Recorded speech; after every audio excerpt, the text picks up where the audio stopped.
Greetings ladies and gentlefish, and in today's subscriber replay video we're going to have a pair of games in the tier 9 German heavy tank, the E-75.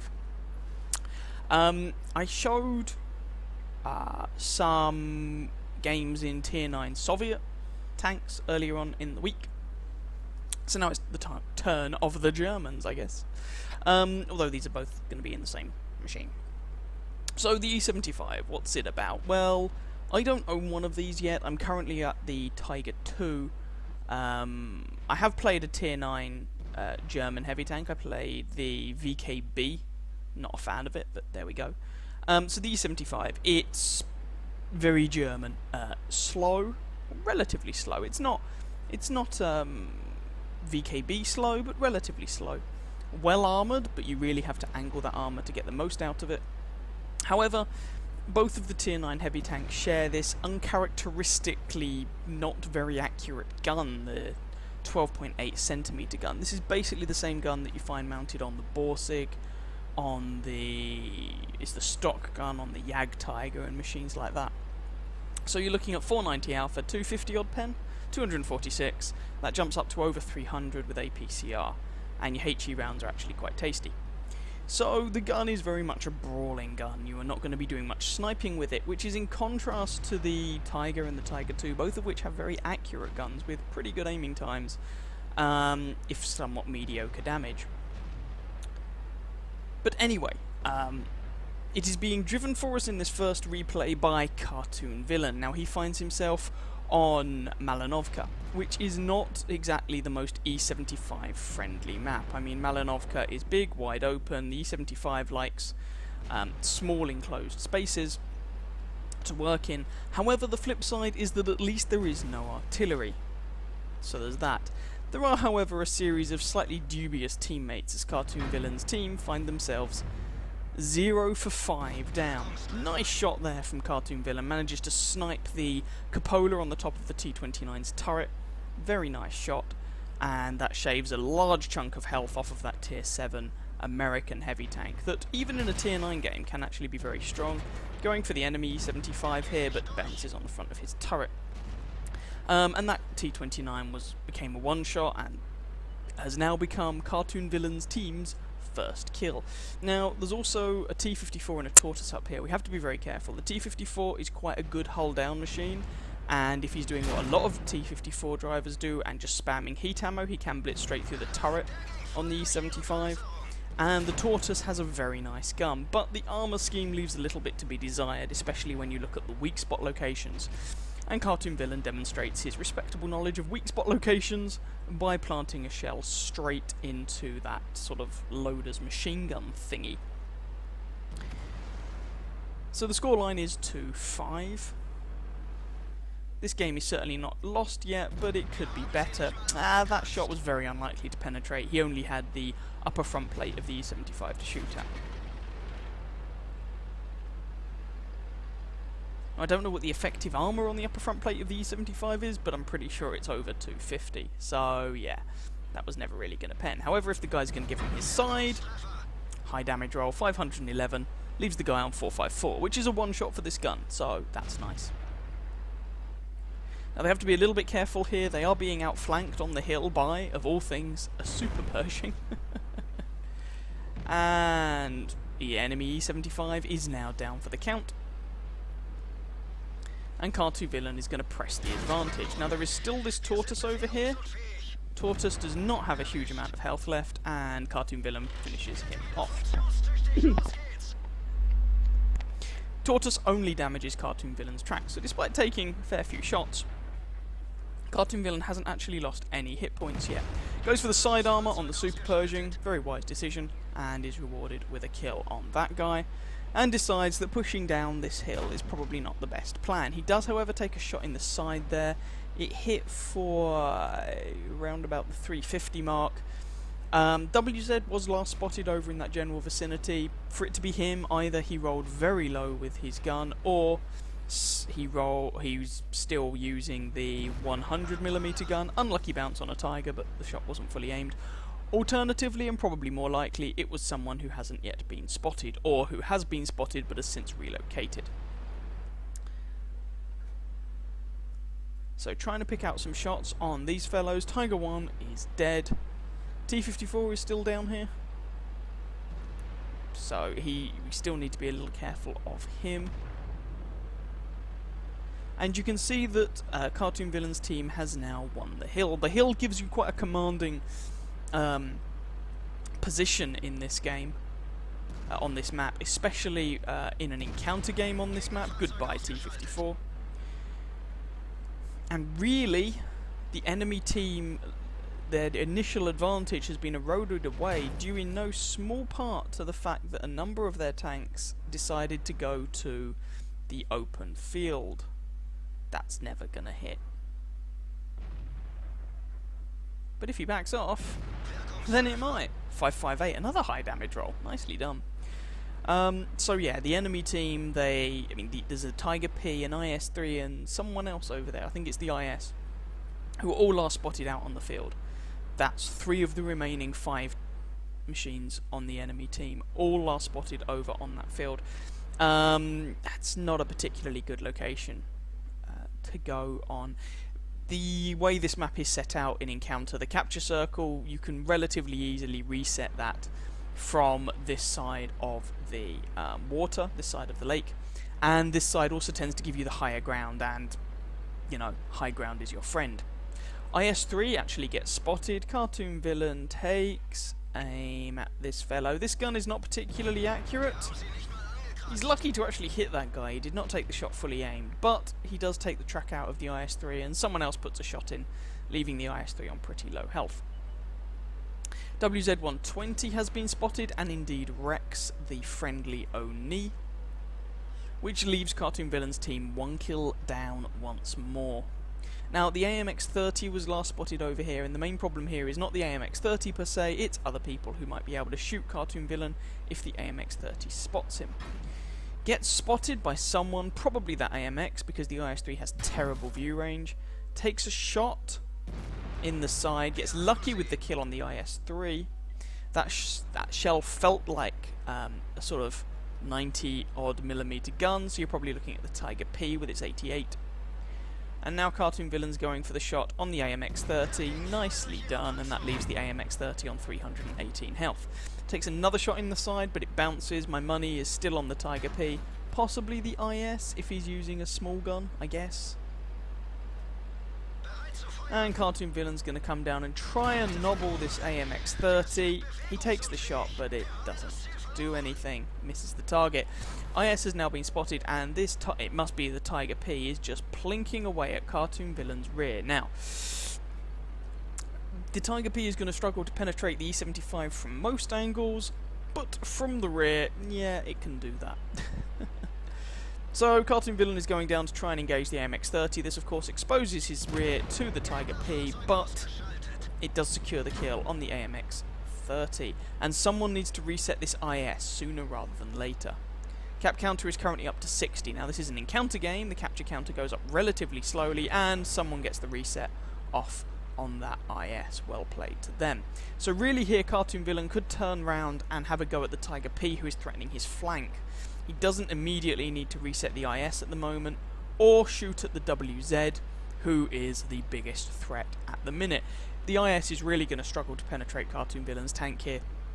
175 pen, even firing APCR, that only goes up to 217, which is really not enough to tackle an E-75. But Cartoon Villain gets a shot on the IS, puts it in, gets around this rock, and of course that basically hides most of his tank from anyone on the enemy team. Bullying the bejesus out of this IS. There's a second shot. One more shot will kill this guy. Now the friendly IS is a one shot. It looks like the WZ is coming around just to nobble him, but somehow that doesn't happen. I mean, the WZ's gun can be unreliable.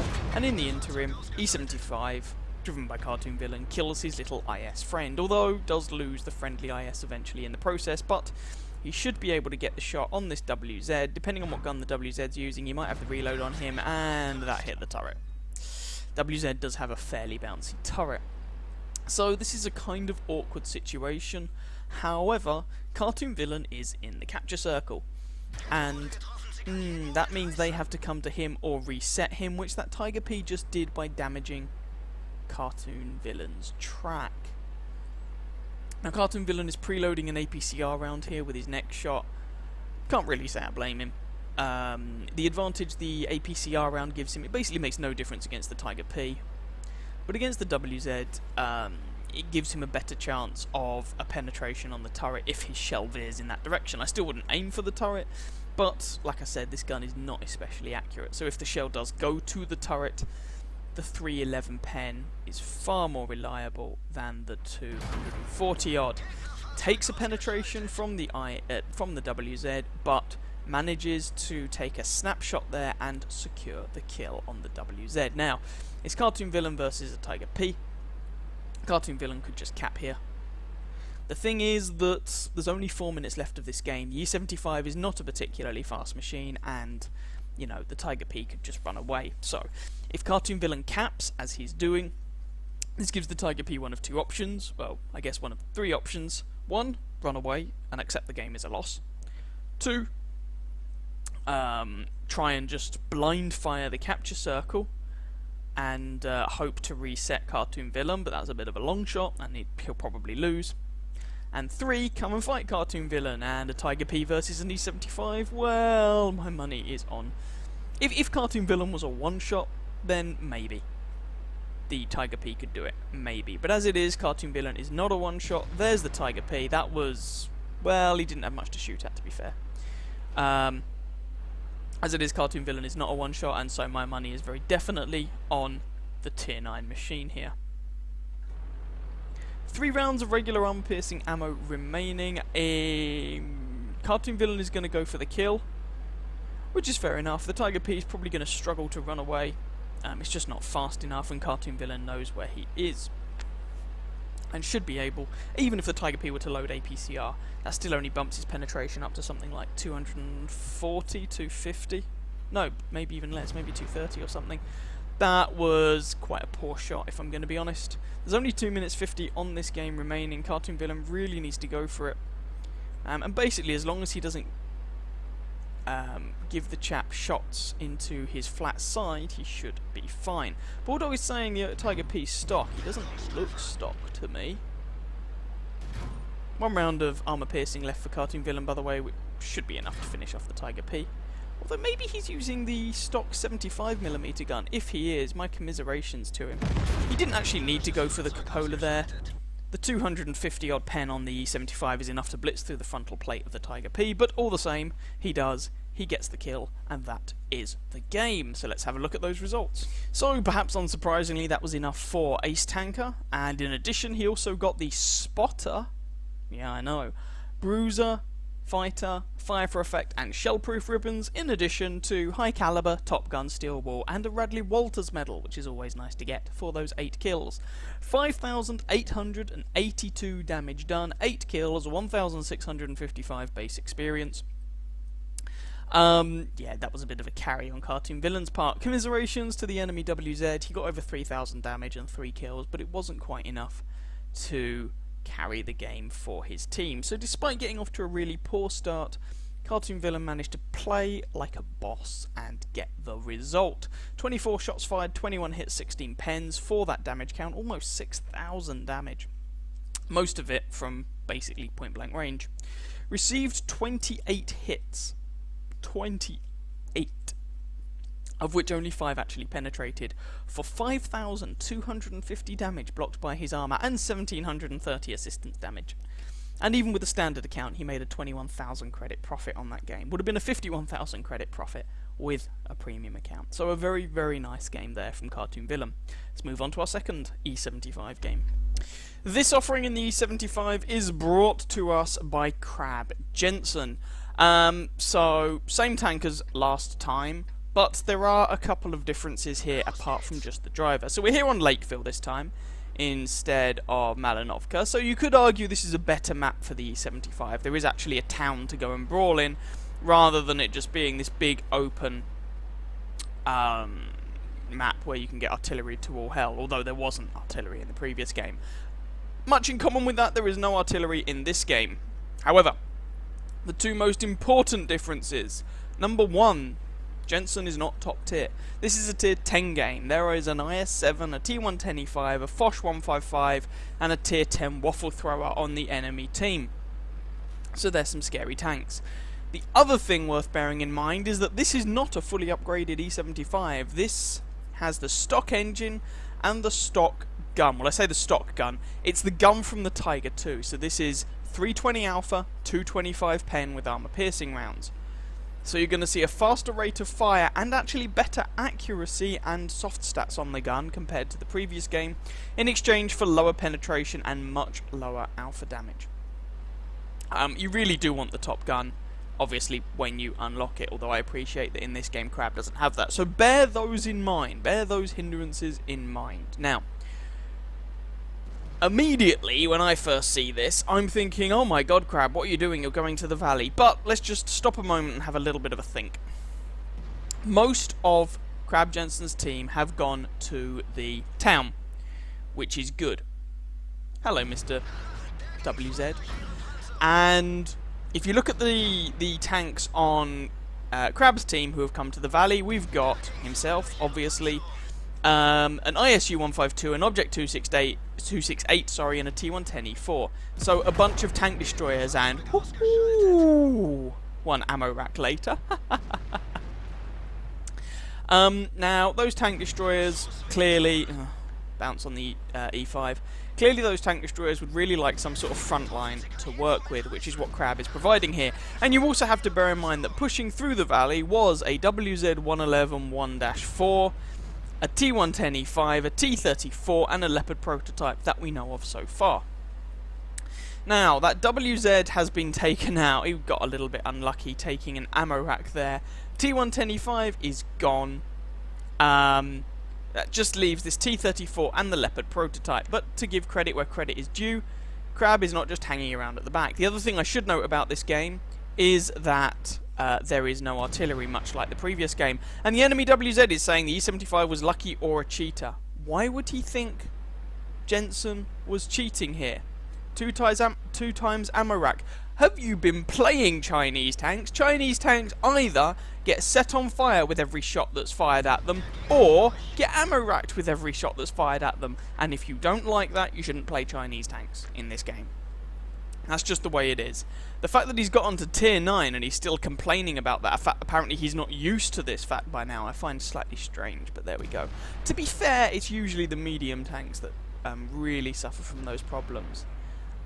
The 110, which is really the only other proper Chinese heavy tank that he'd have played, just suffers from driver-related problems, really.